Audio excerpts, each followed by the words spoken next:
अरे लोक आपल्या पक्षात यायला तयार आहेत, लोकांची झुंबड पक्षात येण्यासाठी वाटली आहे, पण इथे जर आपली भांडणं झाली तर आपली काँग्रेस झाली असं म्हणणार नाही.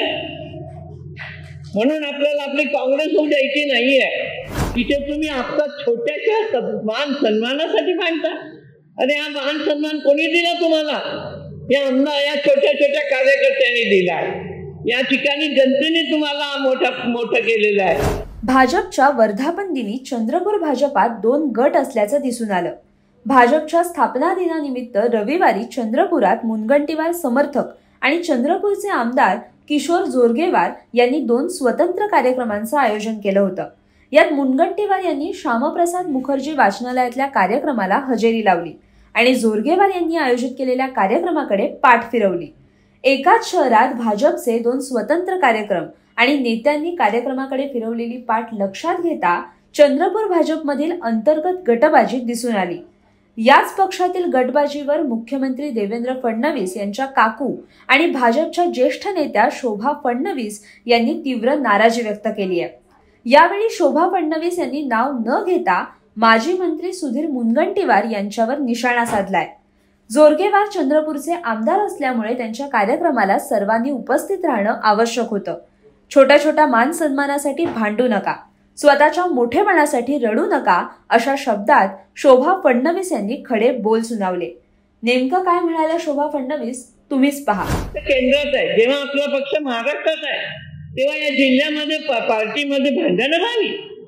आज या ठिकाणी एवढा मोठा मेळावा आहे, का मोठ्या मनाने समोर येत नाही? का दुसरा मेळावा घेता? त्याच्यामध्ये लोकांच्या मनामध्ये काय निर्माण होतं? अरे याचा जिल्हा हा चंद्रपूरचा आमदार आहे, चंद्रपूरमध्ये कार्यक्रम घेणं त्याचं काम आहे. सगळ्यांनी मोठेपणा देऊन त्याच्या कार्यक्रमाला हजर राहणं गरजेचं होतं, हे मी ओपनली सांगते. अरे लोक आपल्या पक्षात यायला तयार आहेत, लोकांची झुंबड पक्षात येण्यासाठी वाटली आहे, पण इथे जर आपली भांडणं झाली तर आपली काँग्रेस झाली असं म्हणणार नाही.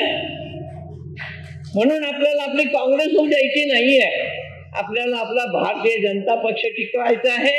मगाशी भैयांनी सांगितलं बांगलादेशाचा धोका आहे, चीनचा धोका आहे, पाकिस्तानचा धोका आहे. अरे देशाच्या बाहेर धोके असताना इथे तुम्ही आपला छोट्याशा मान सन्मानासाठी भांडता. अरे हा मान सन्मान कोणी दिला तुम्हाला? या छोट्या छोट्या कार्यकर्त्यांनी दिला. या ठिकाणी जनतेने तुम्हाला मोठं केलेलं आहे. त्या जनतेचा सन्मान करा, त्या कार्यकर्त्याचा सन्मान करा. केवळ स्वतःच्या मोठेपणासाठी कोणीही या ठिकाणी रडू नये, एवढंच माझं म्हणणं आहे. आणि तुम्हालाही माझं सांगणं आहे की भविष्यामध्ये मोठ्या कधी होऊ नका. पायाखाली आपले पाय जमिनीवरच ठेवा. पाय जमिनीवर जर असतील तर माणूस मोठाच होत असतो, एवढं सांगते. गेले काही दिवस भाजप आमदार आणि माजी मंत्री सुधीर मुनगंटीवार हे पक्षात नाराज असल्याची चर्चा आहे. चंद्रपूरमध्ये किशोर जोरगेवार आणि मुनगंटीवार यांच्यात शीतयुद्ध सुरू असल्याचंही सांगण्यात येत आहे. विधानसभा निवडणुकीआधीच किशोर जोरगेवार यांनी भाजपात प्रवेश केला होता. त्यावेळी त्यांच्या उमेदवारीवरही मुनगंटीवार यांनी नाराजी व्यक्त केली होती. आताही मुनगंटीवार आणि जोरगेवार यांच्या समर्थकांमध्ये श्रेयवादाची लढाई सुरू आहे. दोन्ही नेते गेले काही दिवस चंद्रपुरात स्वतंत्र कार्यक्रम घेत असल्याचं दिसून येत आहे. काही दिवसांपूर्वीच महाकाली यात्रेकरूंसाठी एसटी महामंडळाने 5 नवीन बसगाड्या उपलब्ध करून दिल्या. या दोन्ही नेत्यांनी या बसगाड्यांचं लोकार्पण 2 वेगवेगळ्या कार्यक्रमात केलं. पडोली येथील वाहतूक थांब्याचं लोकार्पणही स्वतंत्रच झालं. एवढंच नाही तर सांस्कृतिक कार्यमंत्री आशिष शेलार यांचं एकाच विश्रामगृहात या दोन्ही नेत्यांनी व त्यांच्या समर्थकांनी वेगवेगळं स्वागत केलं. त्यामुळे नेत्यांमधील ही अंतर्गत स्पर्धा वारंवार दिसून आली आहे. त्यामुळे हीच गटबाजी आणि स्पर्धा टाळण्यासाठी शोभा फडणवीस यांनी मुनगंटीवारांचे कान टोचल्याचं बोललं जात आहे. तुर्तास इतकंच.